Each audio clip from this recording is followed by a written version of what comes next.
Yeah. I'm in a race with time. I put my life on the record, always giving it effort at night. I'm always restless, this music's a life sentence. Perfecting my craft in seconds, the essences of the earth. Used to make the world turn, people earn was not deserved. While the weak get knocked down, got people losing their health. This evil's making me mad, I hope I make my father proud. Devote my life to writing raps, I hope I'm on the right path. Spending years of my life that I could never take back. So nod your head to the beat, if you ever had a dream. And everybody else around you just never seemed to believe. That sound exactly like me, I was right in your position. So listen close what I'm saying, don't ever give up your visions on the real. I never saw people doubted I would make it this far, but I'm proving them wrong. Everybody criticized and they hated on me, but I just stay strong. And no matter what I heard them tell me, it didn't change my mind. I'm still pushing on, breaking hearts, hey now. I'm in a race with time.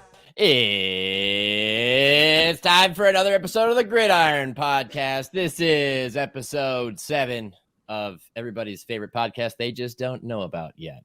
I'm Nick Shook. That's Katie Caldwell. There's Sean Berry. And down in the corner, beneath me, if you're watching on Twitch or YouTube, or you watch it later, you're watching live now, feel free to jump in the chat. That is none other than FOX Sports own Carmen Vitali. Carmen, how are you? Welcome to the show.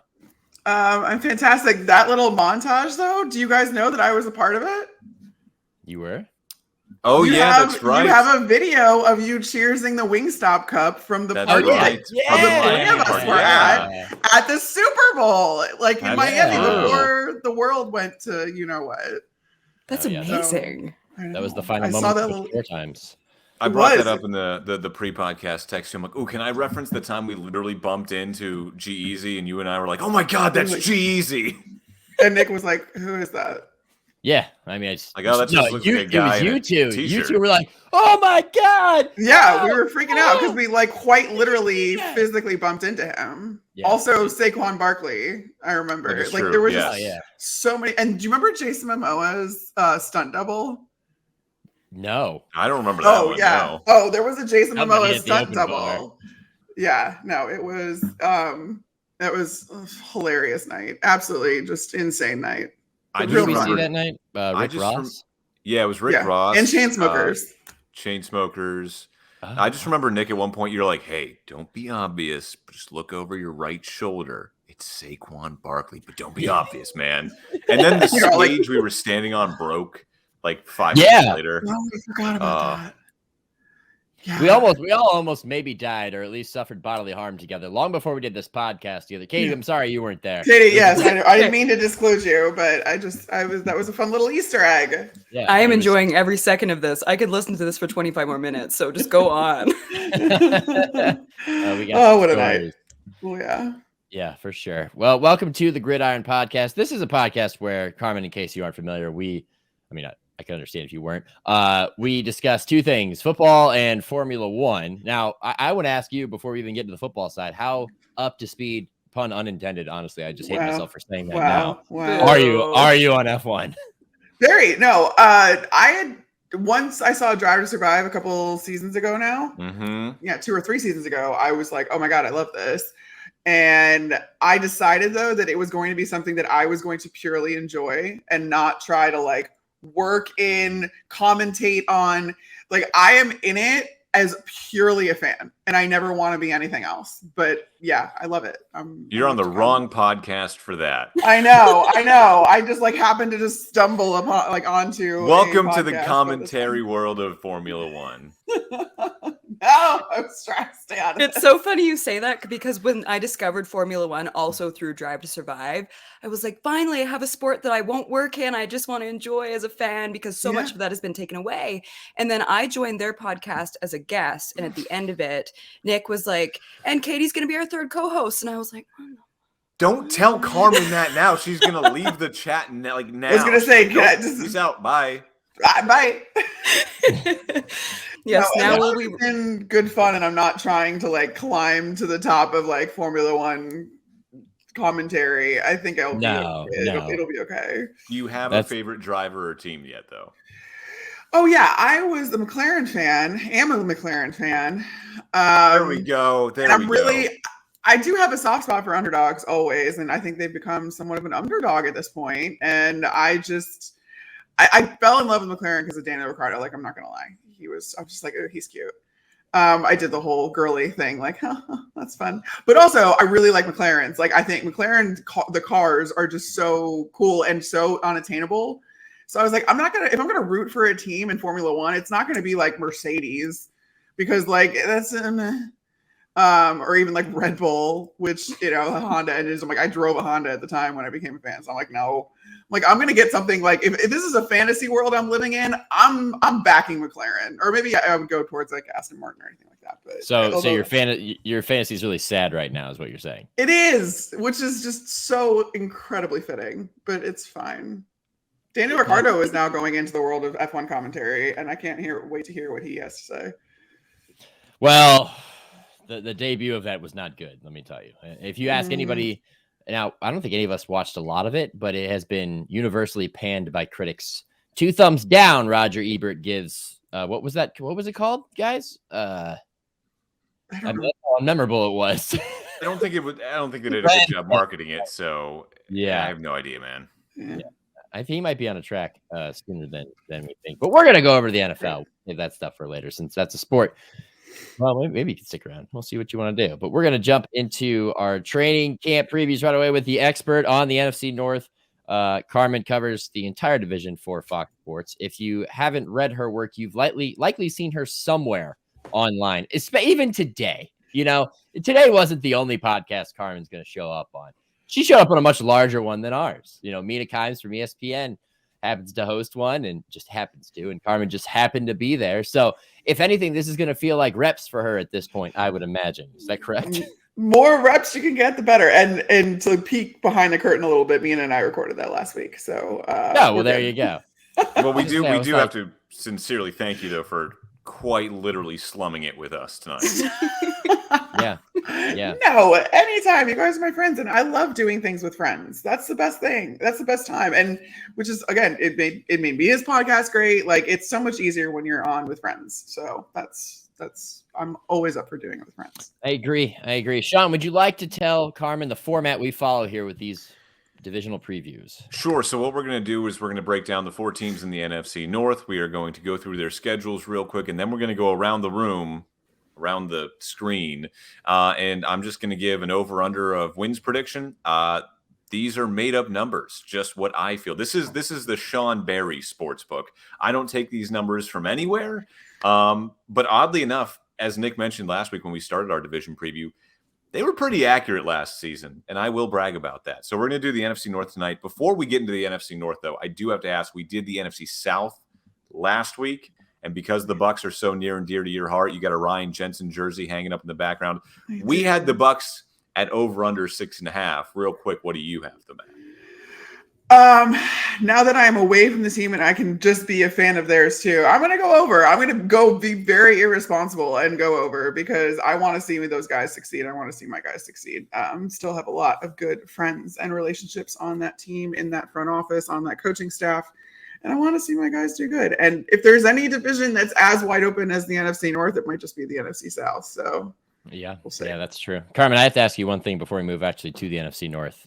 You've seen those clips, I'm sure, that everybody has been very happy to spread throughout the interwebs of It wasn't Baker me. Mayfield. It wasn't me.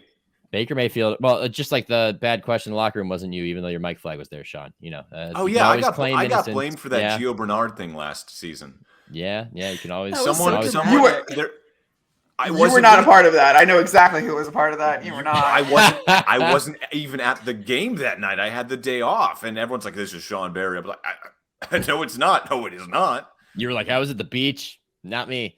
The quarterback thing, Carmen. The bad clips of Baker Mayfield and Kyle Trask missing their tight ends. I hope you haven't put too much stock in that, right? I mean, you're obviously very plugged in there.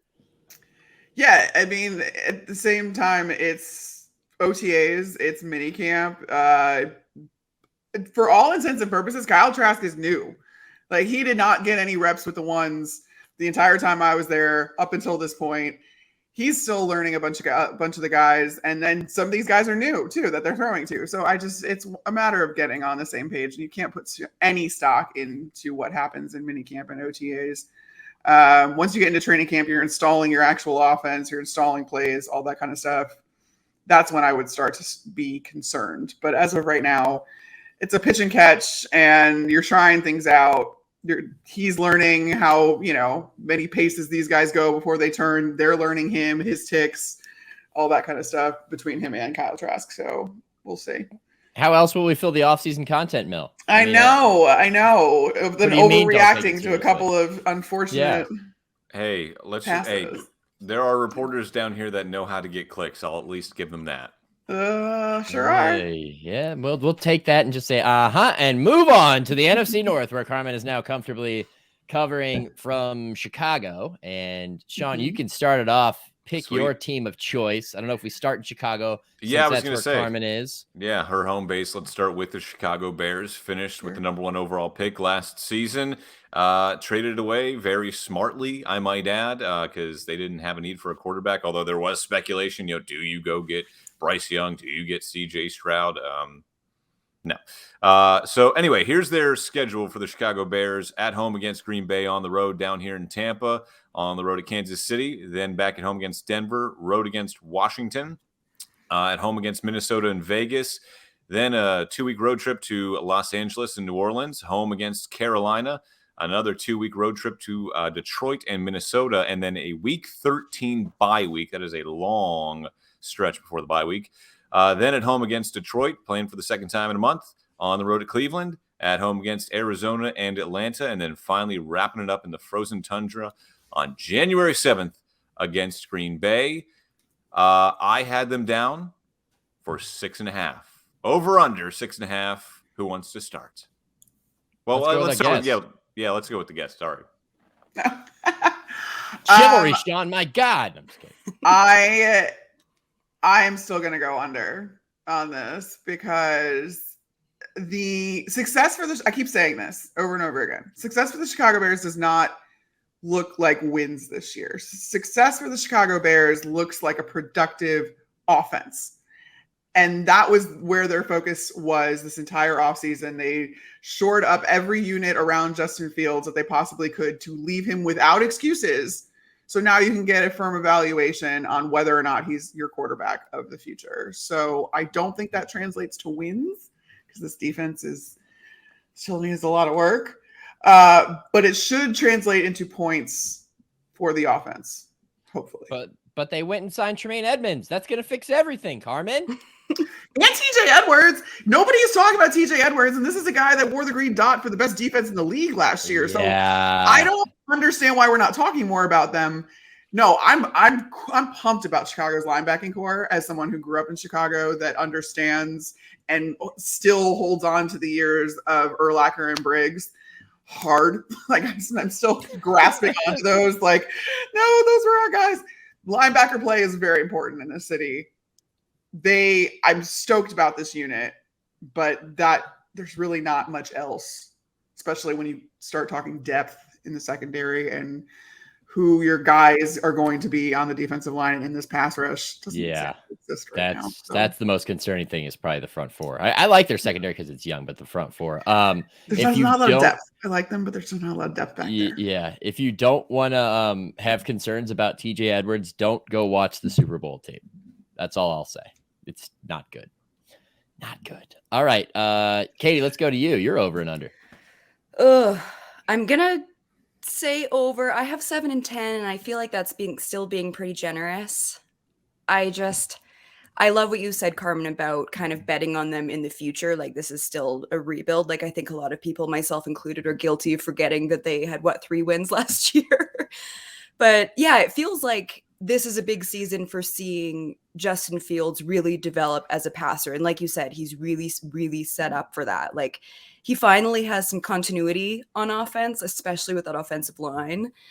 But yeah, like DJ Moore is a huge addition.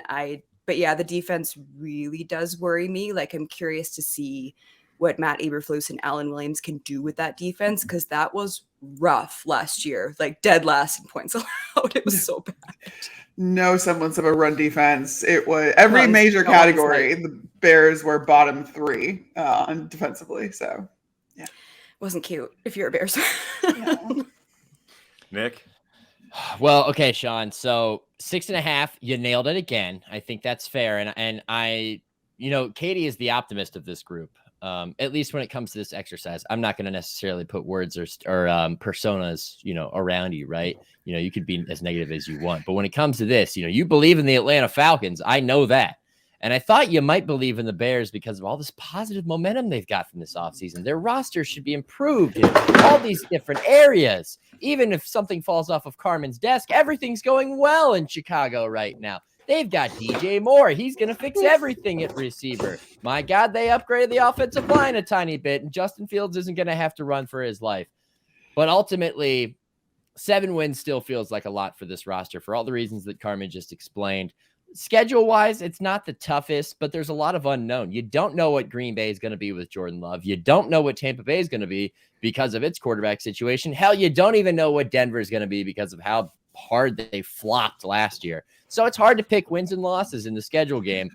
And then it gets kind of tough down the back end. So I would like to see them flirt with that 6.5 mark and maybe they finish at 6. But as Carmen said, success for them is not wins and losses. It's keeping Justin Fields upright and allowing him to show that he can be a passer. Because right now, the number one thing with him, no matter who you talk to, is, he's a great runner. He's a great running back.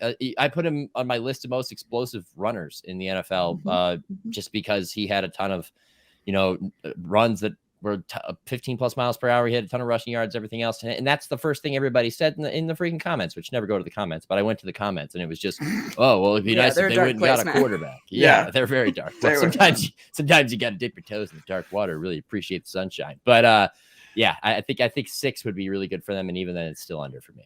Every time I play this game, I look at the schedule and I just, like you said, Nick, I just look, all right, where are the wins? Where can I go? Yep, that's a win. Yep, that's a win.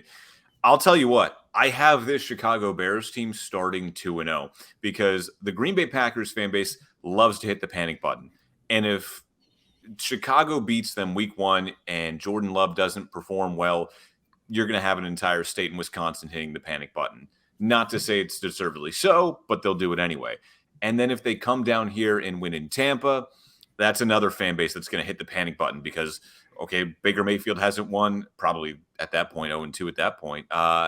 It's a schedule, though, that, like you said, Nick, it's backloaded, and we don't know where a lot of these teams are going to be. How good are the Lions going to be? How good are the Vikings even going to be? Can they repeat what they did last year? I don't have them getting to that 7-win mark, so I'll go under, but I still have them finishing with, 5, maybe 6 wins if 1 or 2 games go their way. So I'll take under.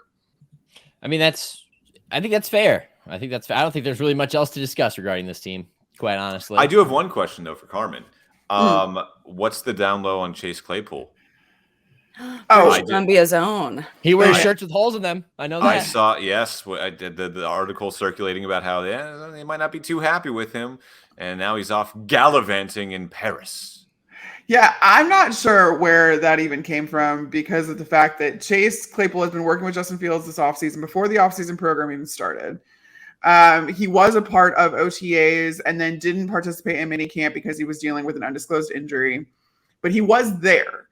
So that's all you can ask for someone. And you're not going to push someone. I think if this was training camp even, or certainly if it was the regular season, Chase Claypool is out there. But during minicamp, there's absolutely no reason to push somebody if they are experiencing soreness or what have you. It could be the most minute injury, but you're just not going to take any chances with him. So I have not heard of anyone expressing any sort of frustration or disappointment, I think was the word that was used in Chase Claypool yet. He got there mid to late season last year, not even enough time to pick up offensive terminology. Didn't really have a cohesive offense to rely on, and Justin obviously didn't have enough time to get him the ball most of the time. So I just think this is still a wait and see, and that was just a huge nothing burger. Meanwhile, we in Pittsburgh are saying, thank you for Joey Porter Jr. Moving on to, let's go to Minnesota next. Division champs last year, finished with double-digit wins. This is a roster, though, that has undergone a little bit of a transformation. Most notably, Adam Thielen's gone and Dalvin Cook is gone as well. And Eric Kendricks. And Zadarius Smith. A lot of guys are gone. And Patrick Peterson. I think I said Adrian Peterson. Hey, I said there was some roster like 5 turnover. Years ago. Relax, y'all. I said there was some roster turnover. We were just helping you fill it out. I was going to say, there's one more. This is a podcast. We're trying to keep things small here. All right. So their schedule looks like this: at home against Tampa Bay, on the road to Philly, at home against Los Angeles, road against Carolina, home against Kansas City, on the road against Chicago, then at home against San Francisco. 2-week road trip to Green Bay and Atlanta, then back at home against New Orleans, on the road against the Broncos, back in Chicago on November 27th. Again, a Week 13 bye week for the Vikings, and then another dual road trip to Vegas and Cincy. That might be tough. And then here's where things get really interesting for the Vikings. You have the last 3 weeks of the season at home against Detroit, at home against Green Bay, and then on the road at Detroit. That is a very interesting last month of the season when you go Cincy, Detroit, Green Bay, Detroit. So I'm looking at this number now. Maybe I mercifully picked this, but I had them at 10.5. I know. What? I know. Wait, what was it? I missed it. I think you cut out. What was it? 10.5. Over under. Wow. Yeah. That's what I said.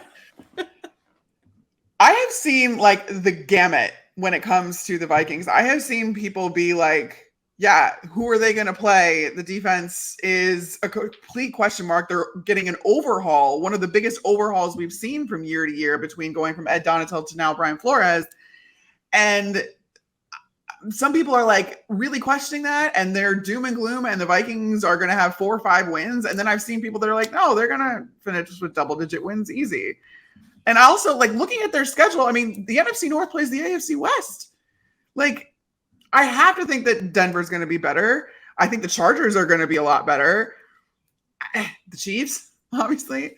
The Raiders is going to be an interesting experiment. But, like, where are you getting these 10.5 wins from if you're looking at the Vikings schedule? I mean, I'm not saying they're going to win. Yeah. I'm going under, clearly. I'm going under. At 10.5. I'm going Don't under. come for me. I'm hedging my bets a little bit because I did a prediction thing like over a month and a half ago now for Fox where I like had to predict like where the NFC North was going to like fall, and I had the Vikings finishing last, and I got a lot of heat for it from Vikings fans. But again, it's just there was they could have been 7-10 last year, like. They played in 11 one-score games. They won all of them, but I mean that was two. A lot of those were 2 bounces away from being a loss. And if it wasn't for that insane comeback against the Colts, the more insane comeback, even though it wasn't points-wise, against the Bills, where Josh Allen literally fumbled a victory formation kneel down. Like, I'm not sold on this team yet until I can tell that their defense is going to be okay. And I think Brian Flores can do it. I just don't know if it's this year. Like, how are you going to change it over that quickly when you had so many departures on that side of the ball? I had somebody float it recently that their defense is like should be improved or something, and I'm looking at it on paper and I'm like, where? like what? They still Flores. have? Yeah. Brian Flores is the improvement. Yeah, I did write a whole thing about how Brian Flores, if you look at his defenses in Miami, his first year, they were 32nd in the league, terrible in sacks rather. I don't think they were 32nd in defense, but 32nd in sacks. By the time he left 2 years later, he had them top 5, and he did it without ever having a double-digit pass rusher, which was the key there. I'm like, okay, so if anybody can make something out of nothing, if anybody can create a pass rush and spread it all out, it was, 13, 14 different guys were getting sacks each year. And they weren't all on the defensive line. You're talking like 6-7 players not on the defensive line that are getting sacks. Maybe Brian Flores can do it, but that's a whole heck of a lot to put on him in his first year when, again, this system is changing so drastically. Yeah, and I think just personnel-wise, that they still have Daniil Hunter for right now, but that's for right now. We'll see what happens with that. The linebacking core is pretty thin. You're essentially, it's and the secondary is not really all that exciting either. I mean, just across the board, your biggest addition this offseason was Byron Murphy. Otherwise, the rest of the group it's passable. It does not inspire a lot of excitement or optimism for me. So I'm going to go under with your 10.5 win shot. Yeah. Every time I shouldn't have given you credit last week because now I'm just setting you up for one wild off base over under there at the Sean Berry Sportsbook, SBS. Get your bets in now, folks. This is a good one. I'll give you good odds here. Yeah, you're definitely gonna beat the house if you go under here, I think. Carmen, I thought that was gutsy that you picked them to finish last just because of what we just discussed about the Bears, but I like it. I love it. There's always a first to worst team every year. There's always a team that won too many games that wasn't really that good. We saw that in the playoffs when they lost to the Giants last year. The Browns happened 07 to 08. They were terrible the next year because they were a veteran-laden team. The Vikings are kind of similar. Kwesi Adofo-Mensah has been slowly paring away at this roster. He's been moving the veterans in a process that a lot of people thought probably should have happened last year because they're not getting any younger. And oh, by the way, a year from now, I know this doesn't factor into this season, but a year from now, Kirk Cousins is probably going to be gone too, okay? They're letting him play out the last year of his contract. So. And it's built in that they have to make a decision on his future before the start of the league year. And frankly, I think this is it. And I'm a Kirk Cousins guy just because he's a next-gen stats stud. He's better than he appears to be. He's not an aesthetically pleasing quarterback, but he's productive. Having said that, he's not going to lead you past these deficiencies. Have you seen him shirtless, Nick, though? Oh, I've seen him shirtless with chains, baby. Extremely impressive. We all saw that. I was like, whoa. Because really? You don't even see him in the locker room really because he comes to the podium after games and stuff. So you see guys changing and whatever. But that caught me completely off guard. I was like, what? And it inspired Adam Schefter to go shirtless on national TV, which the latter we did not like. We did not like that. No, we did not. Katie, what's your take on the Vikings this year? Man, I couldn't smash the under hard enough on that one. And the Vikings, I think they could go anywhere between 6-11 and also wouldn't be shocked by maybe 10-7, but I still am smashing the under. 13-4 last season, obviously they weren't as good as their record. And it's so funny that they had a negative point differential and still went 13-4. But yeah, especially in that division, I think Detroit improved, Chicago improved. I just think they're prime regression candidates this season. We talked about the guys they're losing off the top, but there are certain things I like the Jordan Addison pick, but who knows? Sometimes it can take a minute for their play to translate to the NFL. It's not going to just be like that right away. But yeah, like you said, Carmen, I love the addition of Brian Flores. He can create a lot of greatness even without necessarily great players, but yeah, I just don't feel particularly inspired by this team right now, especially with their schedule. I'm going to take the under as well because as I read out 10-5 or 10.5 wins and read their schedule out loud in my head, I'm like, where are these? Where would these 11 wins even come from? We probably asked that same question last year too, and lo and behold, there were 13 of them. I just don't see how it gets done this year. Like you said, Carmen, the Chargers got better. The Chiefs, LOL. We don't know exactly what the Broncos will be like. The Raiders, who's going to be their quarterback? How tough will they be? Will that Josh McDaniels offense get going this time around? So there are a lot of question marks on this schedule. So like you said, Katie, by all means, they could finish with double-digit wins. If they get over that 10-win mark, I would be surprised. I, at this point, have them at 8-9. 9-8, they'll hover right around there, which that honestly might be good enough to win this division. It might be, but I'll still hammer the under for the Vikings. Moving on to, let's go to Detroit next because that's the next tab I have up. And stop me if you've heard all of these teams before because we're just cycling through this division here. The Lions' schedule with their new blue helmets looks like this. Opening the season on the road at Kansas City, yikes. Then back at home against Seattle and Atlanta, on the road against Green Bay, at home against Carolina, then on the road against Tampa and Baltimore, back home against Vegas. They have a Week 9 bye week. After the bye week, they are on the road, taking on the LA Chargers, then back home against Chicago and Green Bay, on the road against New Orleans and Chicago, back home against Denver, on the road against Minnesota and Dallas, and then again, another kind of backloaded schedule where it goes Minnesota, Dallas, Minnesota. So for these Lions, who, they didn't make the playoffs last year, but they sure were fun as hell to watch, especially when they were on Sunday Night Football for the first time in God knows how long, having fun against the Packers. I'm going to give the Lions 8.5. Over under 8.5. And I think that's spot on because, like I said, I think 9 wins could very well win this division. High-fiving himself in the butt. Yeah, right. Good job, already me. saying like, good job, me. Yeah. Yeah, man. The Liz Lemon and 30 Rock, like high-fiving herself. When we go back and look at this at the end of the season, if we even do that, if this podcast lasts that long, it might be spot on. I hope it is. But over under 8.5. Carmen, what do you think?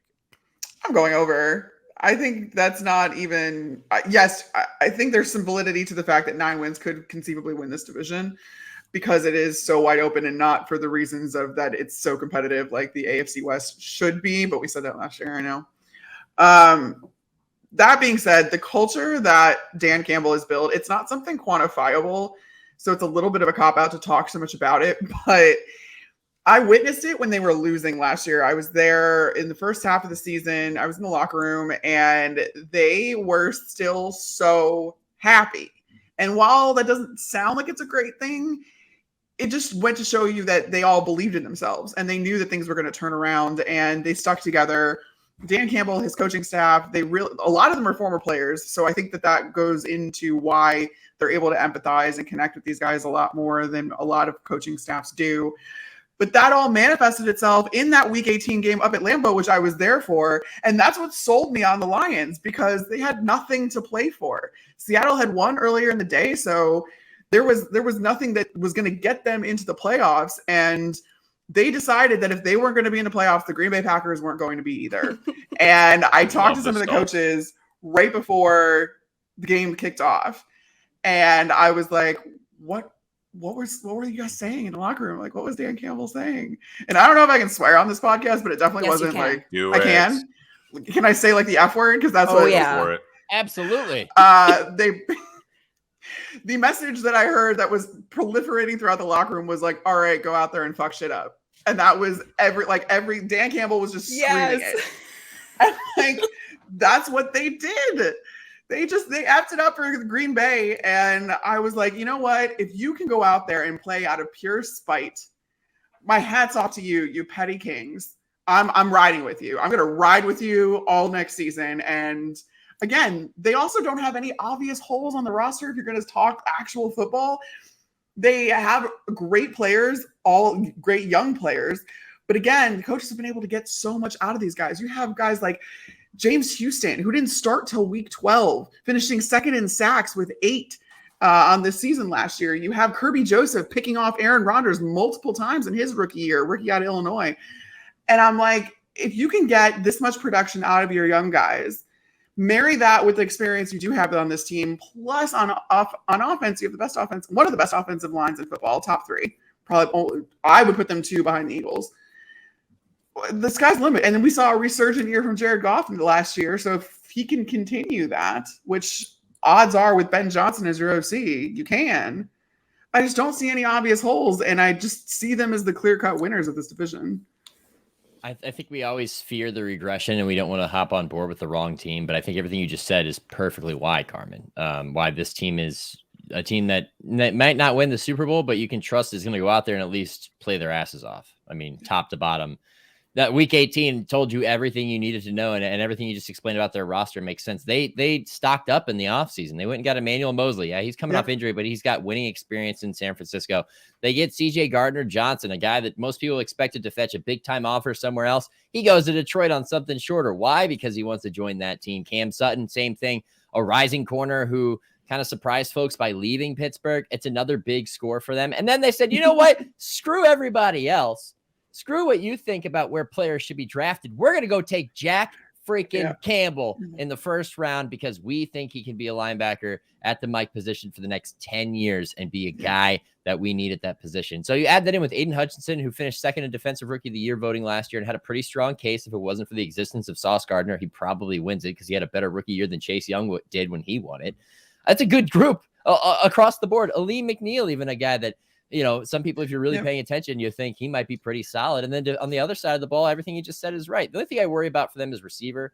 I would have liked them to make a play for DeAndre Hopkins, but I also think that there's some pitfalls with that. So, and that's still not resolved. We'll see what happens. If not, they're fine with Amon-Ra St. Brown. Marvin Jones is a veteran. Josh Reynolds has some veteran experience. And Khalif Raymond had a career year last year, which I think more than anything is indicative of the culture that Dan Campbell has built. And I'm not a big culture guy because I think it's a lot of nonsense that we use to write about.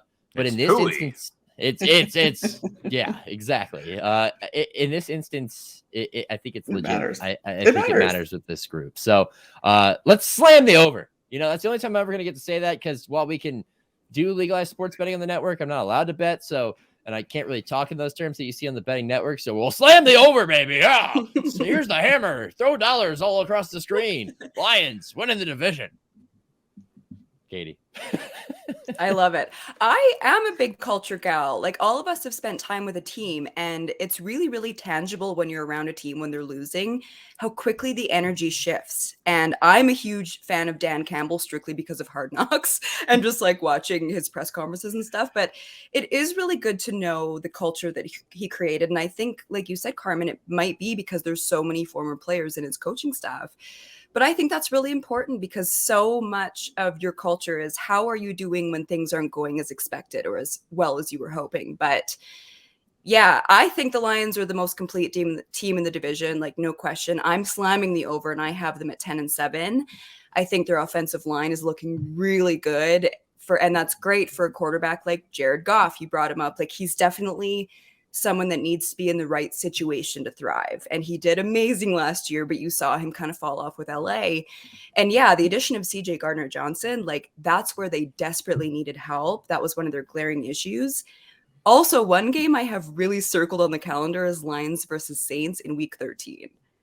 So we could sort out a little bit of that history between him and Michael Thomas. Interesting. That's an I interesting. don't think That they've would played be each other fun. yet, have they? Yeah, they. No, because Michael Thomas has been hurt. Yeah. So he even only when played 3 games last year. Yeah, so I don't think so.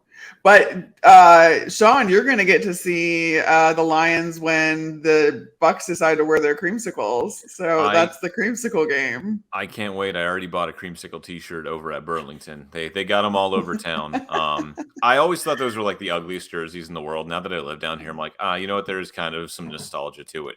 Shouldn't be an everyday kind of thing. I want to see what they look like, though, because who was it? I think it was Levante David who said, like, oh, they're not like the ones that I wore back in Levante did say that. 2012. Like, there's something different to it. Everyone's like, they're different? How? Tease. Yes. But that's and apparently one of the PR people was in the back of the room going, nope, stop it, nope, that's enough. Anyway, I'll make it a perfect 4-4. I'll go with the over 2. I think the Lions are the most complete team in this division. I think they do win this division. It might be with 9 wins. It might be with 10 wins, but I have them right there around 9 and 10. And I didn't like Dan Campbell when he came into this job, biting people's kneecaps and rah, sis, boom, bah.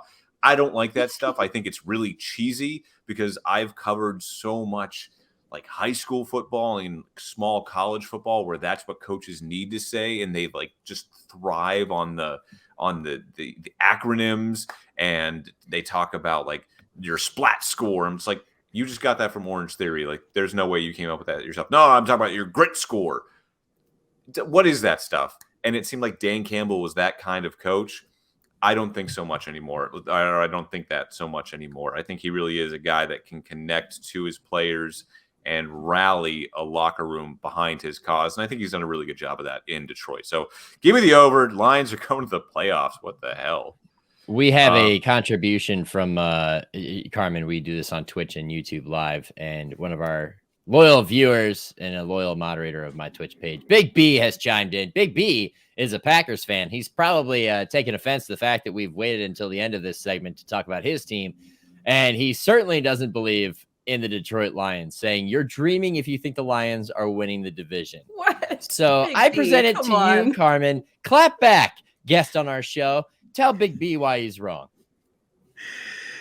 For all the reasons we just said, I think he's just salty about the fact that they kept the Green Bay Packers out of the playoffs last year. If you're telling me he's a Packers fan, I get that it's the Lions though, and they're the screw up of the division, and they can't have nice things and all this other stuff. But listen, I'm telling you, it's a new age in Detroit. It really, really is. And we didn't talk enough about what they did offensively, and the fact that they're going to get a boost 6 games into the season after Jameson Williams comes back. which I think is going to come at a good time for them. So I just look at the roster right now. There's not a lot of holes there, and I really like what Ben Johnson can do for these guys. You're going to have to give him his respect as an offensive play caller, as an offensive genius for that matter. And the fact that he stayed when he had head coaching interviews, he said, no, I want to stay here, should also indicate to you exactly that there's something happening in Detroit finally. And we need, as a collective NFC North community, to be supportive of that, because it's been so long. This is a team that hasn't won the division since 1993. I think we're watching the lines glow up in real time. In real time. And I have no emotional stake in them, but it's so exciting to watch. There's something Detroit needs happening in Detroit. That is a scary, scary thought. I love that for them. I think that would have been nigh. That would have been their campaign slogan when they were redoing their downtown. So I think we're late to that party, but I guess it all works out the same. Now, the glow up, one last thing on this team before we move on. I think there's a split opinion here on this alternate helmet they're wearing. I think you like it, Carmen. And I do. And it sounds like Sean does. I don't know. They're going to wear it with the gray, that silver, gray, whatever it is, gray uniforms. That's the only thing they could wear it with, really. But why not just go all blue? Like mix it up. Why you got to confine yourself to that? I think it would look really good with the white uniforms. Yeah, with the blue it could look pants. good with all white. I like the helmets. I mean, I know it's a throwback. I mean, it reminds me of Food Lion, though, if you've ever shopped there. Yes, it does. It definitely does. All right, let's move on. Katie, it's a grocery store. It's a grocery store in the American Southeast. Okay, so last but not least, it's Big B's Green Bay Packers. Starting off the season at Soldier Field. Sorry, rewind. Starting off the season at Soldier Field, L. Then on the road at Atlanta, L.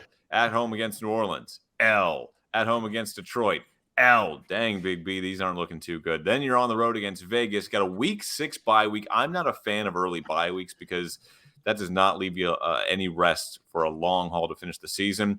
Week 7, they're at Denver. Week 8, at home against Minnesota. Week 9, at home against the Rams. Then they are on the road in Pittsburgh, back home against the Chargers, on the road in Detroit for Week 12. Then you face off against Kansas City, thankfully at home. Not that that's going to do you any good against Patrick Mahomes in Week 13. Week 14 on the road against the Giants, down here in Tampa for Week 15 for just what's going to probably be perfect weather at that point in the season. Week 16 on the road against Carolina, 17 on the road against Minnesota, and then rounding off the season at home against Bears. I have the Packers, and here's the thing. They didn't make the playoffs last year. They downgraded at quarterback. I have them. Maybe not. They downgraded sounds at like someone has a hot take. Rodgers was hurt last year. I don't think it's necessarily a big downgrade. That's for Carmen to talk about. She's. But... I have them at over/under 7.5. That's fair. I'm gonna go over. Oh, there we go. Okay. Spicy. Okay, here's my thing. Big B and I are now going to be friends after I just kind of told him off about the Lions. Big B and I are now going to be friends because I don't think there's going to be a huge drop-off with Jordan Love. And that could just be the scorned Bears fan in me growing up in the city and seeing Green Bay go from one Hall of Fame quarterback to another Hall of Fame quarterback and then employ the same strategy now with Jordan Love. I'm not convinced it's not going to work out for them a third time. And they could be third time's the charm. Even if Jordan Love, though, is just average in his first year, he is coming into a team where he has an excellent, perhaps the best tandem in the backfield and a really great run game to lean on. He's got a great offensive line, provided those guys can stay healthy. That's a big if. I realize that. And then you have a defense that has a tremendous amount of talent, and it's about time they live up to it. And they did in the back half of last season. They kind of found their stride finally and were able to limit teams and their points. But they have 8 first-round picks on that side of the ball. So on paper, Jordan Love is coming into about the best situation he could be coming into, on top of the fact he's been a part of this team for the last 3 years. He knows this offense inside and out. I keep going back to a quote that Tom Clements, the Green Bay Packers quarterbacks coach, said, where when they were making this transition a couple months ago, he was like, at any point over the last couple of years, I could lean over to Jordan and be like, all right, defense is doing this. What are we doing? And Jordan would know, because Jordan knows this offense like the back of his hand because he's been in it. He hasn't been executing it, but that takes away a giant part of the learning curve that he's going to face. So if he is who Green Bay thinks he is, and I know that they kind of hedged their own bets by giving him that 2-year extension, and he's able, and the rest of his team lives up to the potential that they're supposed to have, the Green Bay Packers are going to be just fine. Sorry. I'm sold. I think there's a sense of the unknown because you just haven't seen him, right? And when you did see him, it wasn't impressive. They were also save for the Eagles game last year. Yeah, he was pretty impressive in the Eagles. The game love hurts. He was, yeah. And even if you go back to his college tape, there were some flaws, but that was a long time ago. Yeah, there were. Nick. Yeah, I mean that was so long ago that they were losing to Kent State in the bowl game that they played in. The Tropical Smoothie what bowl, Sean? Tropical Smoothie Cafe Frisco Bowl? Yeah, the Tropical Smoothie Cafe Frisco Bowl. Yeah, there you go. Get your plug in there now. You want to advertise with this Tropical Smoothie Cafe? By the way, we are open for business. So I like what you said, Carmen, because you did leave yourself an out. Okay, I'll be honest and admit that you left yourself an out by giving a little bit of confidence to them in the event that they do step up. I also think it's a bit refreshing to move on from Aaron Rodgers. I know you're losing a Hall of Fame quarterback, but at the same time, you're being freed from the drama. You're being freed from this guy wanting this thing every specific way, and all these people and these young players need to fit in or else. And now you're kind of in a situation where you can collaborate more, where everybody's young, and you have two good running backs in Aaron Jones and AJ Dillon, and you have a defense, like you said, that did start to finally figure it out last year and has a lot of talent. And you have a coach, by the way, who's done really well. Has led that team to top 10 finishes offensively for most of his time there. So on paper, they should be pretty excited, except for quarterback. So if he does step in and show that he has 3 years of seasoning or whatever it is, then yeah, they could win some games. Now, what was the over and under again, Sean? What did we say? 7.5. That's pretty low. And if we have the Bears finishing under 6, and if we have the Vikings finishing under Sean's astronomical 10.5, sorry, then hey, you know what? Okay, listen, I will say I did a little bit of research, and that one came from an actual sports book, and they had them at 11.5. So I took it down to 10.5. Whoa, Sean. I did rhymes from another sports book. I do some research, and they had it at 11.5, and I'm like, that's way too high. So I did 10.5. Just defending myself. Anyway, continue. Let the record show that the Sean Berry Sportsbook bites lyrics from other rappers. All right. I'm going to go over as well because it's low, and I think that it's going to be real interesting to see how they compare against our darling of this division in Detroit, a team that has a bit of stability at this point. They play early. They play in the middle of the season. It does not come down to a game between them. Minnesota could play spoiler with Detroit and with Green Bay. They play them in week 17 as well. Not the toughest schedule. I don't know if they start 0-4, like Sean said. I think that there's a chance to win against Atlanta. I think there's certainly a chance to win against Chicago. That was just for Big B, Nick.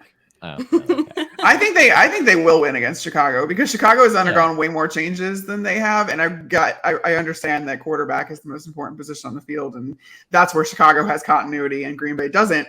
But again, early in the season, before you've really had the reps in this system, if you can fall back on knowing it, that's going to serve you well early in the season more than anything else. And so I feel like Jordan Love actually has the edge there. And it might be the scoring Bears fan. I mean, just because Aaron Rodgers is gone, I just don't think that automatically means the Bears win that game. Look, Carmen, I have watched the Steelers look like they're headed toward disaster and rebound rather quickly many times, including this year. So I'm right there with you. I understand. There's a little bit of fool me once, shame on me, and fool me twice, you can't get fooled again, to quote George W. Bush. I just don't think it's going to be that easy. So I'm in a J. Cole song, but yeah. Yes. Exactly. I didn't expect a W Good quote this podcast. It's in a J. Cole song. Don't give Nick too much credit. There's an old saying in Texas. With terrorists. Now watch this drive. Fool me twice, can't get fooled again. It's in Tennessee and maybe in Texas. Can't get fooled again. Katie, can you get fooled again? All right, Nick, you went over. Katie, what you got? I think they'll have her kind of around 500. I think the back half of the season actually looks a little tougher for them, but I have them maybe 9-8, 8-9. I miss the days of it being 8-8, so I could just use that as a total cop out and not have to decide. I can really see that's what you're trying to do. You are trying to use the 8-8 as a crutch. Nope. Come on. No, I'm using over it under again. 7.5. Over under 7.5. Oh, definitely the over regardless. But I'm excited to see Jordan Love in this offense. I think he is set up really well. But then B, I'm just perpetually tired of talking about Aaron Rodgers. Like I've just been over that for many years now. So I'm so excited as someone that has no stake in the Packers to watch them and be excited about watching them because I think Jordan Love could do well there. They have an established run game. They didn't do a ton in free agency, but they still do have a lot of their impact players. I think their pass rush looks better. Not that that's super difficult. Like it was a pretty tough scene after Rashawn Gary went down in week 9, I think it was. But yeah, I'm just excited to watch the Jordan Love experience. Carmen, I have a question for you. Like, do you have a pulse of the team of like how much belief they have going into the season with Jordan Love? I mean, you let Jair Alexander tell it. He's the best quarterback in the league. I love that. But that's Jair, though. Jair says inflammatory stuff. He taunts and calls Justin Jefferson a fluke, and he gets on Skip and Shannon for calling him a good, not great cornerback. That's who Jair Alexander is. He's always going to say some inflammatory stuff. But again, Jordan Love has been a part of this locker room for the last 3 years. So, of course, these guys are supportive and encouraging, and they want to lift him up as much as possible. So everybody loves Jordan. I will say that only Aaron Jones and Romeo Doubs were the ones that went out and worked with Jordan in California prior to the offseason program starting. I don't know if there's any plans for this interim for more guys to get together with Jordan Love on their own time. But they seem to really, this is their guy. He's been their guy for the last 3 years, even though he wasn't starting on the field. And again, everyone's kind of young, so they get to kind of grow together. And don't sleep on those 2 tight ends that they drafted, Tucker Kraft and Luke Musgrave.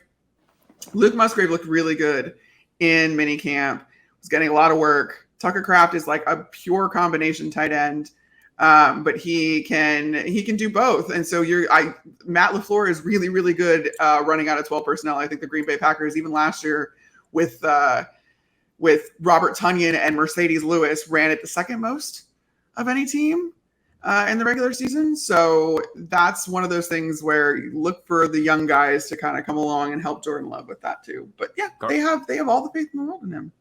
Yeah, you kind of started that with, they love Jordan. He's been there for the past 3 years. They love Jordan. Cal Trask's been here for the last 2 years. Oh, God. Everyone loves Cal Trask. Everyone loves Cal Trask. Yeah, I'm actually going to take the under because I have them at 7-10. Really? Yeah, I have them right at 7-10. It is a team with question marks, and I don't know how well just handing the ball off to those 2 monsters in the backfield is going to do. You're going to have to rely on Jordan Love to win you some games at some point in the season. That's just what it means to be a quarterback in today's NFL. I don't know if Jordan Love can do that in his first full year in control of this offense. We'll see. Nick, I do have a question for you, though. What bowl game did he play in against Kent State? The Tropical Smoothie Cafe Frisco Bowl. There you go. And who was the other quarterback in that game? Dustin Crum. And who won that game? The Kent State Golden Flashes, baby. Give me the under. Play the fight song. Put it in post. Put it in post. All right, I'm going to take the under. That's our. Oh boy. That's our NFC North preview. I'm not going to go over all the picks. We'll go over that on Twitter. But Carmen, thanks for joining us for our NFC North preview and our quarter of an NFC South preview. We appreciate the insight and the knowledge. And now I think Katie and Nick got to quiz me or something. Ladies and gentlemen. Well, first off, ladies and gentlemen, it is everybody's favorite time of the show, okay? We just got through all that football talk. Carmen gave us her insight. But now, folks, welcome back to another rousing, thrilling, exciting, and captivating edition of... Do you even know? The rules of this segment are quite...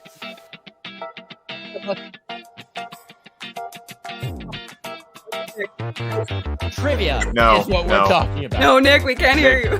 Turn the music off. Turn the music off there, bud. Is it too loud? Add it- Music add and it in Nick. post. The vibes didn't work. The vibes How didn't about work. now? How about now? Bad It vibe. was, it was super vibey, but we just couldn't hear you. So Feel the vibes, man. All right. Well, I tried to So be cool. excited. That failed. Anyways, we're both in the. One of us is in the crosshairs of the other two. We're quizzing each other. We're trying to do a cooler, more modern version of Stump the Schwab. And today, Sean, you. Yeah, so here's the presented- thing. I have no idea what the category is. Yes, I go into there's- this blind. There is no preparation. There is no Googling. You will be banned, even though we desperately need you to be on the podcast. So please don't Google and put me in a tough spot. Today's topic is Sean is from the Keystone State. And we are going to quiz him on Pennsylvania trivia. Ah. So, Katie, why don't you lead us off in another edition of... do you even know? So, Sean, my first Yeah. question for you. Do you even know which player on the Pittsburgh Penguins won the Art Ross 4 years in a row? And for our non-hockey listeners, that's the trophy for the NHL scoring leader. I'll give you multiple choice. This is an easy one. I'll give you 4 different answers. Is it A, Sidney Crosby, No. B, Evgeny Malkin, No. C, Mario Lemieux, or D, Jaromir Jagr? Yags. Damn, Is it I don't Yags? think you get that. Yeah. So Mario Lemieux did win it 6 times, but Jagr did it 4 times in a row. I think I knew there was it was in like the mid 2000s, right? When Lemieux was 98 to 2001. Okay, so it was when Lemieux was out for not cancer, but the many back problems before he came back. Yes, so Yags. All right, I got one. I shouldn't have done multiple choice. That was bullshit. That's I on was me, guys. I'm sorry. I was going to say that, but I'm like, I know it's not Crosby or Malkin. I know it's either Lemieux or it's Jagr, and I was gonna say Jagr anyway. You know, if I had gotten multiple choice, and this is not against you, Katie, but if I had gotten multiple choice in the soccer edition of Do You Even Know, I would have nailed that. Because I went 0 for 3 and was near misses every single time. But you know what, Sean? I got one that I think might stump you. Okay. You're We're always gonna get into the this geography questions. I'm back to terrified even. right now. Geography, higher education, a number of things here. Sean, do you even know when Penn State was founded in 1855? It was originally called Blank High School of Pennsylvania, which is a weird thing that happened with colleges back then. It was still a college, but what group of workers did it service?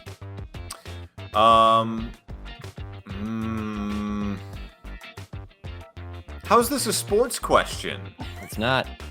This is supposed to be sports. Yeah. No, there's no rules here. You're not. We're just backing doing out the of this. state of We have literally Pennsylvania. only asked Yeah. sports Oh, yeah. questions up Well, until this very question. What There are are we I only have so another many sports sports to question. ask about. Bush League. It's either teachers or farmers, and I'm gonna go with farmers. Oh, he nailed it, folks.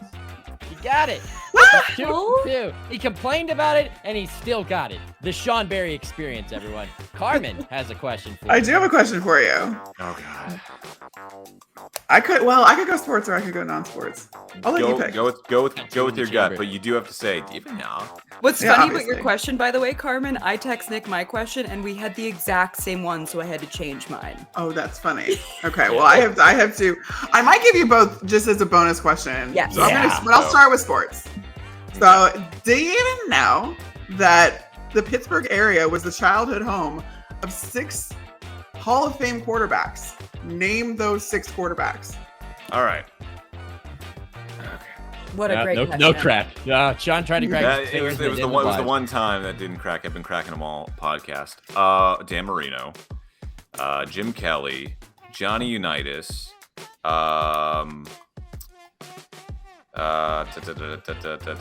Joe Montana. I'm at 5 now. 4. 4. Okay, so I said Unitas, Montana, Marino, Kelly. 2 more. Quarterbacks. Actually, met him at the Super Bowl this year. Uh-oh, don't give it One away. of them, anyway. Pittsburgh. I know I'm gonna kick myself for not getting these. There's one very obvious one that you're not getting. Oh, I can't wait to ask you about this. How embarrassing, Sean. Is it an obvious one? Yeah.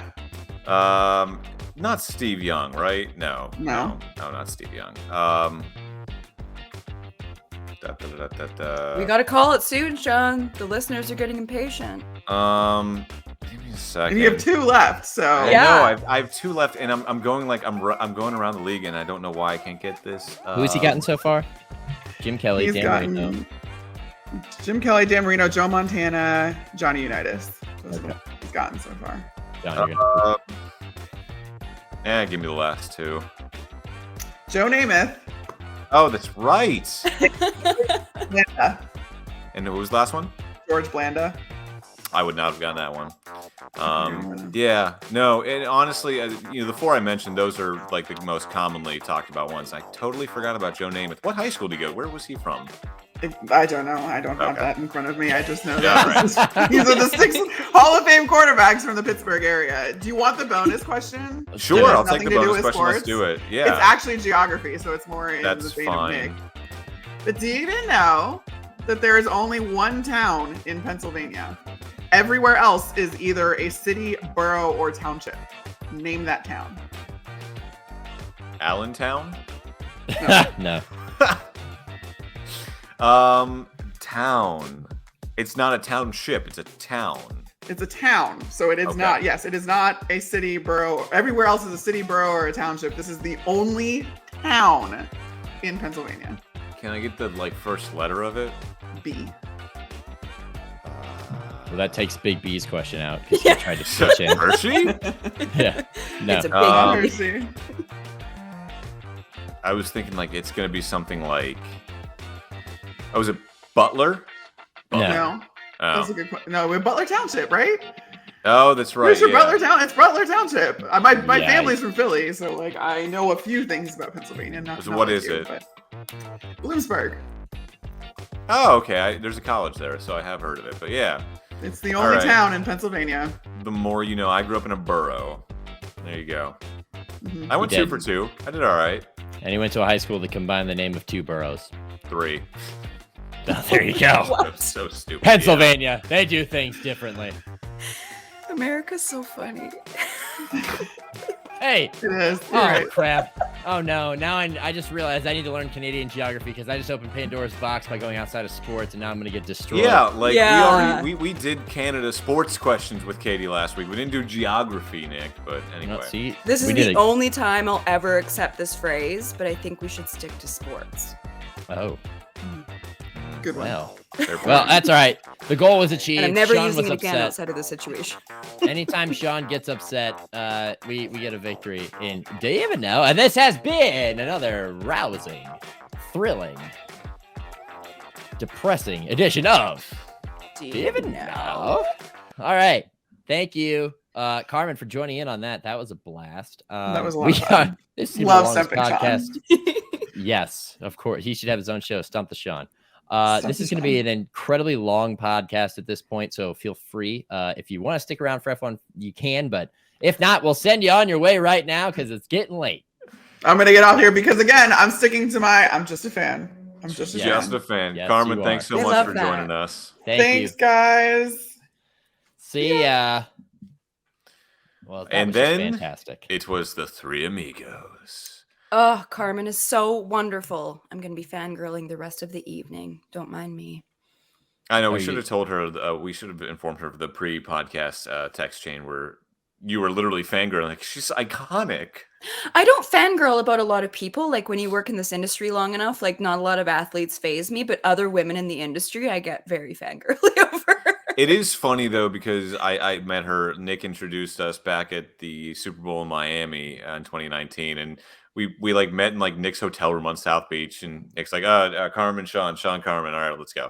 Like, okay, hi. Yeah. It was just very chill. Yeah, She's she's great. great. She's great. Yeah, she's great. She and I met in a press box in Tampa when I was working for the Browns. And fun fact, actually, I'm glad. Actually, I'm not going to tell that story. We'll keep that off air, but it's a funny story. Tell about- us privately. Yeah. I don't want to do that. She's off. She's doing great things. She's doing wonderful stuff. She has blossomed in her career since she left the Buccaneers. The potential that was always there, and that it just needed the right person to see her talent. It's showing right now, and she's doing a great job covering the NFC North. She did a great job helping us preview the NFC North. But now we are going to shift gears. And since I found out my music doesn't work, that just kind of takes a little bit of the punch out of how excited I was for this podcast. So without further ado, kind of, but then you were kind of drowning out. We could fix it all in post, baby. I hope so. I hope it's separated. We'll find out. We are going over to the grid right now, Sean, aren't we? Yeah, let's do our race predictions for Austria real quick because we're running up on an hour and 5 minutes here. So let's go through F1 quickly. Do we want to do the headlines next week or should we just do them this week as well? I kind of want to do them. I think we can just throw them in there. Yeah, bang them out. All right, so we got Austria this week and it's supposed to rain. So especially it's a sprint week. This is going to be an interesting 3 days in Austria in the Alps at the Red Bull Ring. It's going to be lots of orange there, clearly for McLaren, as Lando Norris likes to say. So let's do our podium predictions. Katie, Chivalry, let's start with you. Okay, number 1, how boring, Max Verstappen. Number 2, P2, I have Charles Leclerc. And P3, I have George Russell. Oh, yeah, I'm betting on Mercedes and Aston continuing to rise up, but I want something about Charles. I was going to say. So my bold prediction, I will add that as well because it gives it a bit of context. That Ferrari doesn't fuck anything up for once. And this covers both strategy and reliability that the entire weekend. And this is extra bold because this is a sprint weekend. So there's much more room. It's a rainy sprint weekend. What are you doing here, Katie? That's why it's so bold. I'm being bold, you guys. It's so bold. I'm taken aback. I'm in the back of my seat. I'm getting away from the microphone. I have to start to shout so you can hear me because I'm so blown away by how aggressive you are in this bold prediction. We'll check back in next week and we can all laugh at how stupid this prediction was. No, we won't laugh at you. You're just taking a swing, Nobody bats 1,000, right? Nick, you got your 3 predictions? Well, contrary to Katie's bold prediction and difference in her podium prediction, I am going to go chalk, baby, chalk. And the reason is Fernando Alonso felt like that car was getting somewhere in their most recent race. He thinks there's going to be a little bit more pace in Austria, a track where you can fly around pretty quickly unless it's raining. Having said that, I don't trust the rest of the grid to handle the rain any better. So Max Verstappen in first, now and forever, considering what we've seen from the season so far. Lewis Hamilton in second because he's got experience in the rain. He's one of the most experienced drivers in the grid. And I trust him. And I trust that Mercedes, which continues to look good. And by the way, he actually knows how to get to the end of a race, unlike George Russell last time they were out there. And then Fernando Alonso bringing up third on the podium, tightening that battle for second a little bit more. Going to be a lot of fun. And if it rains, well, we're in for some thrills. Sean, what's your prediction? I'm going, like you said, Nick, chalk for 1 and 2 with you. I've got Max winning, ho-hum. I've got Lewis in second because if this is going to be a wet weekend, Lewis Hamilton might be the best wet weather driver on the grid currently. Yeah. And then number 3, this is also my bold prediction because, what more do you want? I've got Lando Norris taking home the bronze because he loves Austria. Got his first podium there, got another podium there. He has a pole there. There is something about Austria that kid just loves and his car comes alive at. And you saw there was some speed in that McLaren last time out. Both drivers in Q3, they had a bit of a rocky race. Lando got that penalty that bumped him from P9 back to P13. If this is going to be a wild and crazy weekend, let's put Lando on the podium. Screw it. Why not? He's good in the wet, too. I like that. Yes, he is. Well, unless he doesn't change his tires. Yeah, lessons learned. This is also one of my favorite tracks, too, because it just seems like things innately happen there. Whether it's, Carlos's car literally almost blowing up as it rolls backward down the main straight, or Lewis bumps. Who was that? That was Alex Albon. Alex Albon, yeah, and he spins him again, bumping him off the podium again. It's one of those tracks that stuff just happens at, and there is good racing here. Now that I said that, it's probably going to be a crap weekend. But yeah, give me those 3. And obviously, my bold prediction is that Lando gets on a podium. My favorite thing about what Sean wrote in our Google Doc for his bold prediction is, what? Lando on a podium isn't bold enough for you? perfectly. That's I'm pretty bold. so cheeky. It's pretty bold, Sean. I think it's so interesting that none of us have Checo on the podium. Well, thank you, Katie. How much faith have we lost in him recently, though? Like, yes, he I is know, just not it's- having a good time. Now, that being said, and this will segue perfectly into our next segment, Red Bull has come out and said we are going to work with Checo and support him through his struggles, hand in hand, kumbaya. He is our number 2 driver. That's safe. I have come to realize. Can't be said about all of the Red Bull drivers, though. No, it can't. And I'm gonna get in the way of your segue real quick, just because I forgot to include this earlier. I have come to realize that my bold prediction, which I did not deliver because I'm an idiot, is not very bold at all. I just had Checo struggling again and failing to get to Q3. But I want to call it audible real quick because I'm thinking back to the most recent race and the fact that it was wet through quali. A Haas makes it into Q3 for 2 races in a row. There you go. But yes, Sean, as you said, not everybody in the Red Bull system, if you will, is looked upon so favorably by one Helmut Marko, who did not pull any punches when asked this week about the progress or lack thereof of one Nick DeVries and his place on the AlphaTauri team, saying that him and Christian did not see eye to eye when they decided to sign Nick DeVries, and Christian Horner did not think that they should sign him. And he's admitted now that, I was probably wrong. He is probably right. We probably shouldn't have signed him. There's still like half the season left. Why more than that? We're like a third of the way. Yeah, he's a dead man walking at this point, driving. What's going on here? Why would you say that? I love how painfully honest like some European cultures are. Like, it's not considered rude if you're just calling it like you see it. And he goes on this podcast, Helmut Marko does, and basically just blatantly says, like, yeah, I was probably wrong. Like, talking about himself, but inadvertently saying, yeah, Nick DeVries has just been sucking this year. And now reportedly, Helmut Marko gave him until Spain to fix his shit and drive better. Spain has now come and gone, and Nick DeVries hasn't fixed his shit. So what do you do with this guy? There's also a report out there that they have offered the seat already to Daniel Ricciardo, and that Daniel Ricciardo is open to returning to AlphaTauri. More on that in a second. More on that. More on that in a second. One weekend. Just one story at a time. One AlphaTauri. Helmut Marko story at a time. Your reaction, though, Katie, on this. Is Nick DeVries a dead man walking scenario? Man, like Helmut has always been so ruthless. But like what he said about Nick DeVries, it just feels so cruel. Like it feels like we're like 10 minutes into the season. Also, he's selling out Christian Horner in such a big way.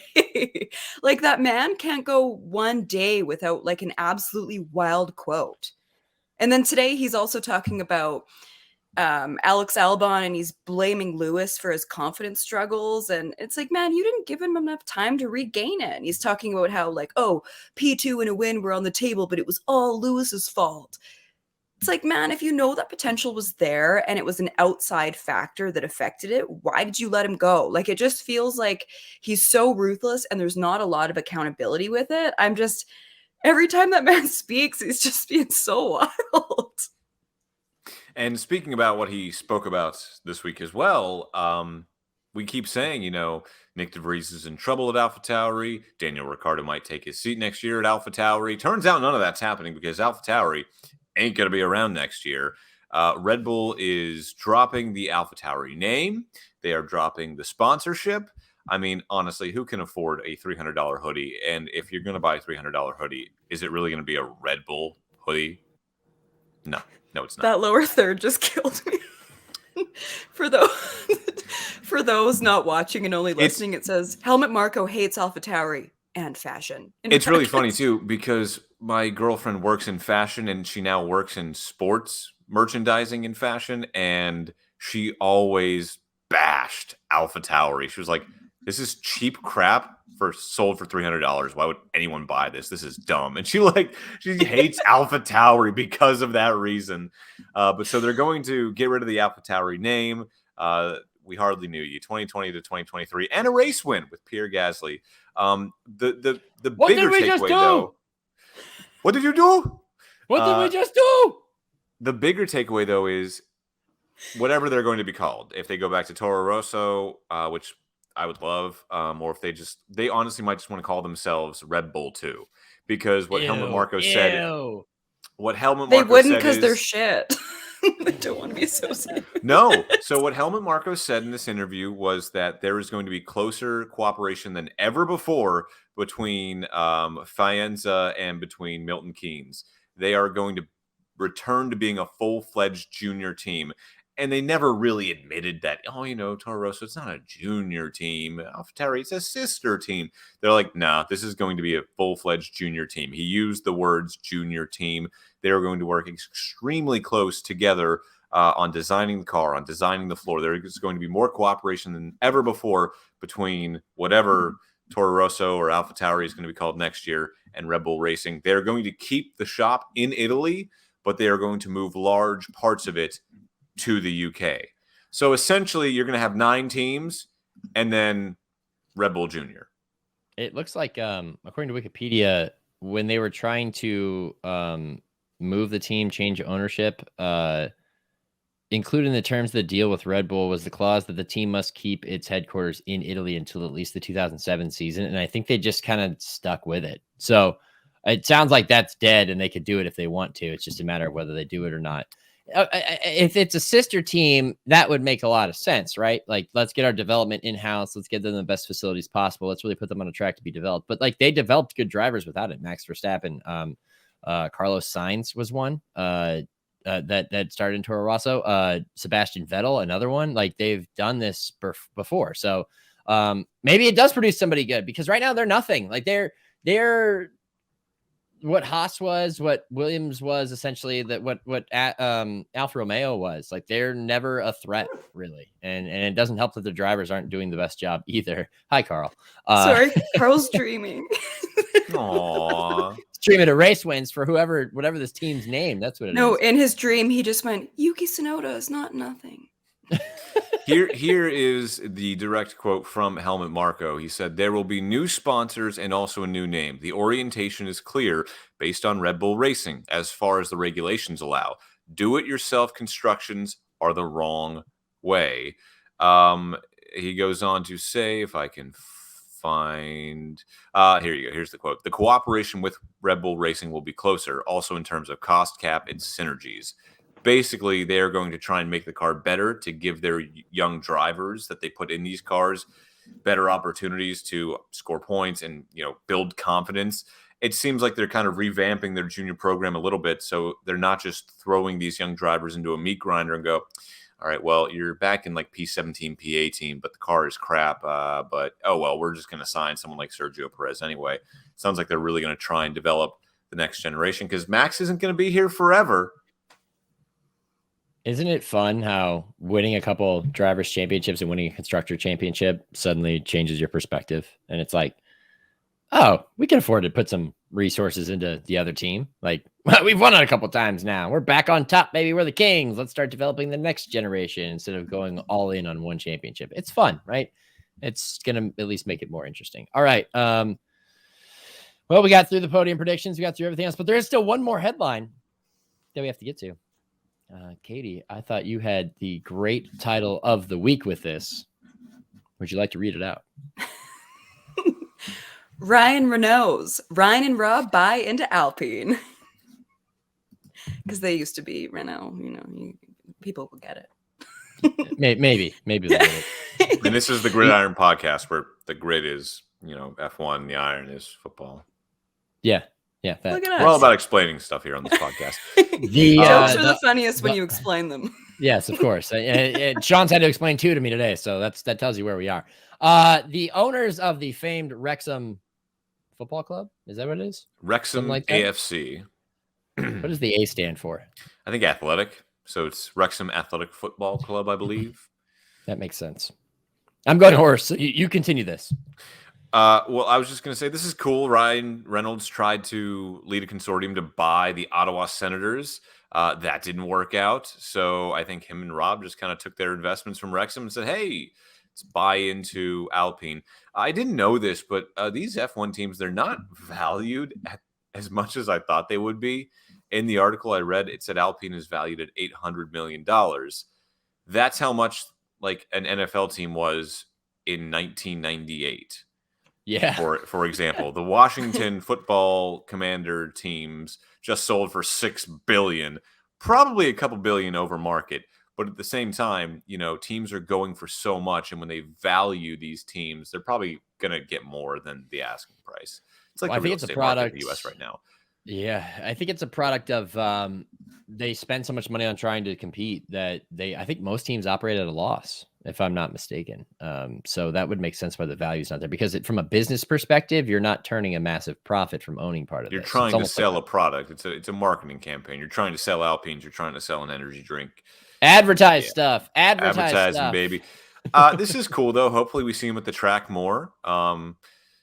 It's not like they're taking over the team like they were at Wrexham. Like, that's a really cool story in of itself, because they transformed that team and that town, and it's gonna probably win promotion next year. I love the show that they made on Hulu, Welcome to Wrexham. Hopefully, are we gonna get a Welcome to Enstone or something?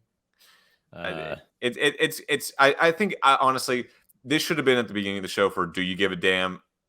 I kind of don't, because I don't think it's going to be that big of a that big of a deal. I think they're going to show up to a couple of races and some Alpine gear, and that's really going to be it. Renault still owns Alpine. And Martin Brundle's going to have new people to talk to on his pit walk, and it's not going to be Megan Thee Stallion. So that's cool. I mean, it'll be somebody different. Still won't know anybody's name. No. They'll be like, what show are you in? Always Sunny in where? In where? Pennsylvania? What's that about? Oh. All right. Well, man, how much better is Alpine than the Ottawa Senators? Like 1-1. Screw the Ottawa Senators. So much... We're going Alpine. I think it's so great, though. Canadians are just taking over the world, and I just love that for us. But on Welcome to Wrexham, one of my favorite parts is the dynamic between Rob and Ryan. Like, Ryan is so like, I just talk about them as if I know them. He's so like calm and level-headed and really grounded, and then Rob McElhenney is just wild, and he's like standing up and he's pulling his hair out, and he's just like so visibly stressed. And I just picture like when Pierre Gasly fires it into the wall, I would just like a live cam on Rob McElhenney at all times, because these are different numbers. Like, I remember when they went through, and obviously they're a stake in it, they're not the entire company, but I remember when the pitch had to be redone on that show, and they were so stressed out about the cost of it, and they went through all of that with them, and just there's so much money involved with a car going into the wall that I just think if they did a behind the scenes show, it would do so well. Yeah, it's almost, I agree. Yeah, you think a behind the scenes F1 show would do well? Yeah. You do? One specifically what was your first clue? Yeah. Maybe they'll even tap into the American audience. You guys are so funny. Oh my God. All right. Last segment of the day. Hate it or love it. What's your hate, Katie?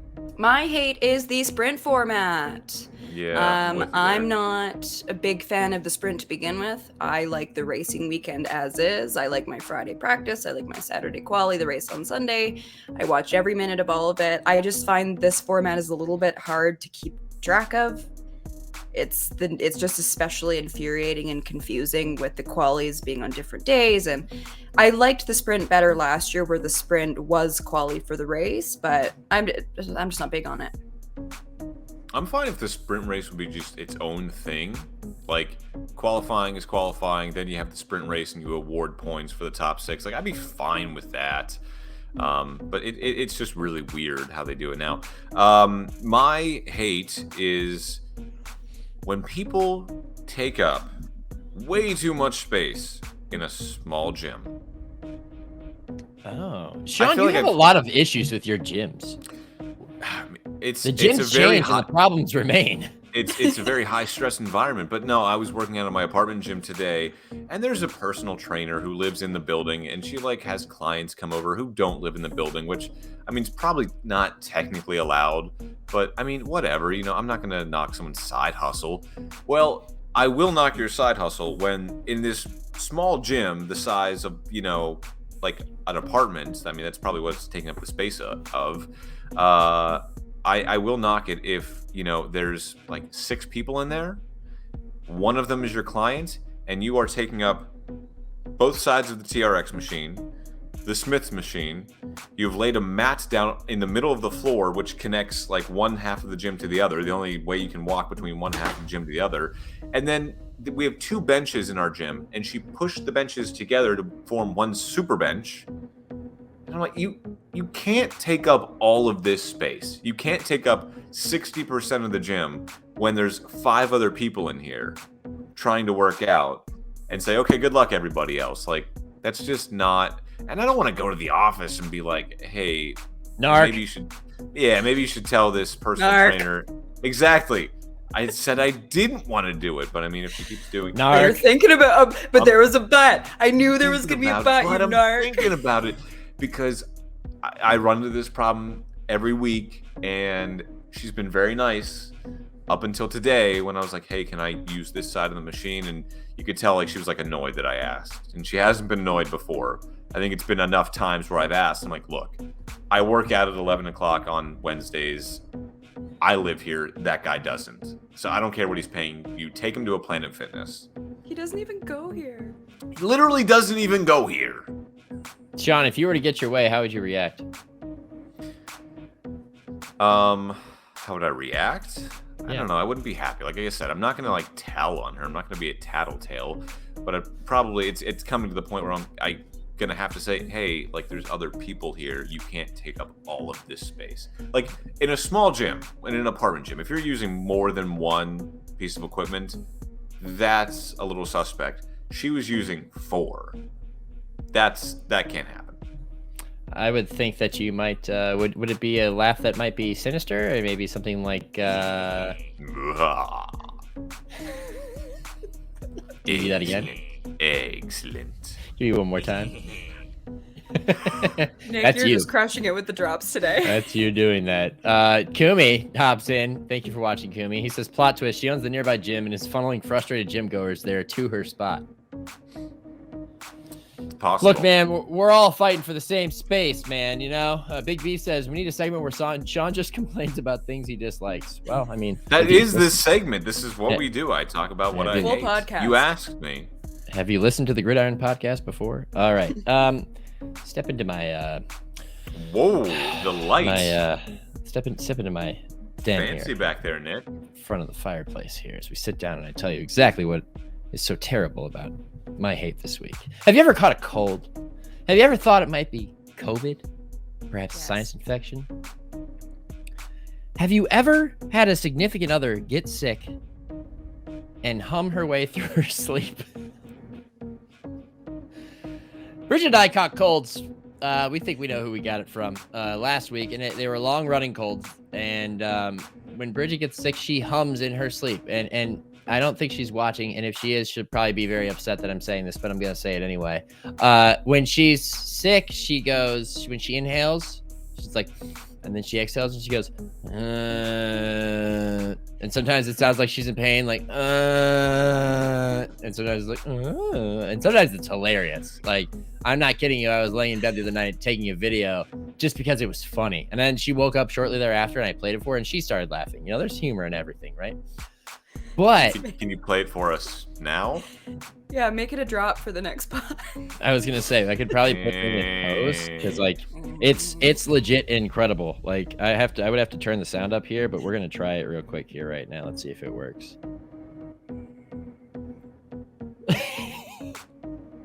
Nah, I can't hear it. Oh, you didn't hear it? Yeah, it's Turn not. it right It's up. not fun. Yeah, it's not fun. And I felt bad for her because she was sick, but it also kept me up to the point where I had to go sleep on the couch one night. So I hate getting sick, and I hate losing sleep over getting sick.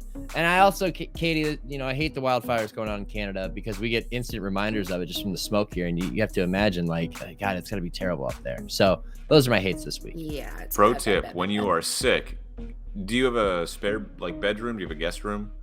Well, that's the funniest part about this whole thing. Sunday, I came back from Northwest Ohio. My grandparents gave me their old queen mattress in Box Springs, and I moved it into the basement because we don't really want to put it in our other bedroom right now. We're kind of keeping that as a flex space. And then that night, I have to go sleep on the couch. I was saying, yeah, that pro tip, man. We have our guest bed set up right next to me. Anytime I'm sick, I immediately move to the guest room to kind of like quarantine myself, like, you know, 'cause, Yeah. like, I don't want to pass it on if you're probably going to get it anyway. But when you are sick, you just don't want to worry about the person next to you. You don't want to worry about keeping them up by snoring or coughing. You just want to be in your own space, and it is the best thing in the world. Humble brag that everybody's in a relationship and has a guest room. Oh, jeez. She's in Oakland now. I hope she gets better. You have Carl. That's right. But we snuggle when I'm sick because he can't get my sickness, so it's okay. Not yet. COVID. Not yet. I'm just kidding. All right. Mom, get away from me. What's your love, Katie? Have you guys seen the show Breakpoint? It's like the Drive to Survive of tennis. Yeah. Oh. It's back. It's super good. The second half of the season was released. For anybody that hasn't seen it, it is amazing. You know, What's that? I said I'm going to change my hate. I'm going to go. I hate all of the. Your hate was so lengthy. Yeah. No, you're out of time. Sean, we've been recording for 4.5 hours. I'm sweating because we've been here so long. I was going to say, I hate all of the Drive to Survive knockoffs. We've got tennis Drive to Survive. We've got NASCAR Drive to Survive. IndyCar Drive to Survive. We've got PGA Drive to Survive. They're all Too many amazing. Drive to Survives. They're all good. Like, they're the same production team, but they're not the same show. They're different sports. Great. Sean, it's good for the sport. Yeah, we're ganging up on you. We both thought about it with the gym Bullying is not allowed on the Gridiron Podcast, folks. Well, you're gonna bully that 2 against 1. Yeah, let's gang up on him. Get him! It's just a really good show. They had I liked watching tennis, but I feel like now I love it. I have more context into the game, and tennis is such an interesting one. Golf too, it works because these are very, very mental sports, where so much of it about it is your headspace. Like, team sports are cool. I think Hard Knocks is great, but I love watching the headspace of individual sport. I think it's really interesting. All right, what's your love, Sean?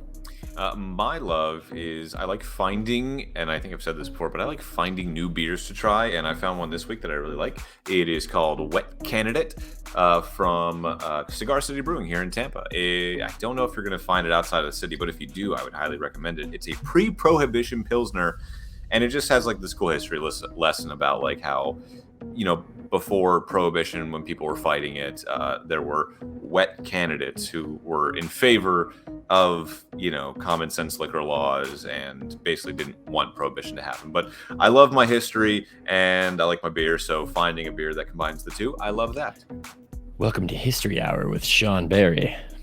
Settle in. You're in for quite a tale. As I crack my 10th beer. Welcome to History Hour. That's actually that show, Drunk History, is amazing. Yeah, they already do that. Yeah, it's a thing. Great show. My favorite was actually when Katie Nolan did it. Yes, I agree. That show's always entertaining. My love is tell me about it. When someone follows through on a request, I'm working on a story. Thank you, Carmen. Yeah, actually, it wasn't even about Carmen, but thank you, Carmen. You're the best. Carmen. I'm working on a story I have Enshrinement Weekend for the Pro Football Hall of Fame, and I've been calling one certain player's many former teammates, and you know, you play phone tag, they don't get back to you, whatever. So a couple weeks pass by, you got like 2 guys so far, you need a lot more than that. I'm driving to the jeweler yesterday with Bridget to pick up her engagement ring that was getting resized. Yes, it took me almost a year to get it resized. Get off my back. And we go to a Dunkin' Donuts. We're not judging you. It was you're engaged. Yeah, you got a spare room and you're engaged. We get it. And we're driving back, and I stop off at a Dunkin' Donuts because, like I said, lack of sleep this week due to sickness. And I get a coffee, and as I put the order and I pull up, and she hands me my coffee, and then she's still making Bridget's matcha latte. And so I'm sitting there waiting, and my phone rings, and I'm like, oh, I know that number. That's so and so. I got to answer this, put it on speaker, and immediately start the interview. And then she hands me the cup. And so I'm like, told him, I was like, by the way, I'm at a drive-thru at Dunkin' Donuts right now. He's like, all right, there you go. So my love is just that when someone follows through, because the interview was great and it helps you out with my story. And I've had a lot of people do that in the last few days, and it helps you mentally, you know, when you're working through something like that. I have people call me back for stories. I'm Sean. I go out and do a cool story every day. Dude, it's been a problem. It's been a real problem for me like the last week and a half where I'm like, I don't have a story today. Why? I've called 4 people. No one's called back. I don't know. Yeah, the anxiety is so bad. Oh, God. Did I offend someone? Does my breath stink? Like, why aren't you calling me back, people? Yeah, it's terrible. So the relief of that is what I really love. The relief of like, oh, thank God. One more person checked off the list. This is actually going to be something. Okay. Whenever I hear my work phone ring or chime, I'm like, I have a story. It's the best sound in the world. It's like the clip of those fans in the bar where they're all like freaking out at the same time because of what's on the screen. Yeah. Well, this is how I freak out. It's like, woo, freak out. Freak out. A reminder, you can watch us on YouTube and Twitch to see what we just did. It's not really exciting, but you might be missing out on what could be perceived as an inside joke. And that is going to do it for episode 7 of the Gridiron Podcast. Really long. If you stuck with us through the end, thank you. You probably listen to the podcast that I listen to that are super long, and you do it in bits. Thank you again. Huge thank you to Carmen Vitali from Fox Sports. She's fantastic. She did a great job on our show. She brought in another element that I think was very welcome and honestly pretty needed. And she gave us some fantastic insight on the NFC North. We will continue our camp preview series with our next podcast next week. We'll also give you an Austria race recap. A lot to look forward to. Things are starting to speed up as we head toward July. I don't know if I have anything else to say, guys. Happy race week. Happy race week in Austria. See you on the podium, Lando. See. You know what? Good night. Good night, Canada. You're doing amazing. Good night, Canada. And as he says, and always, yeah, something about keeping life in the fast lane. I don't know. We're an hour and a half into this thing. Good night. Bye. Bye.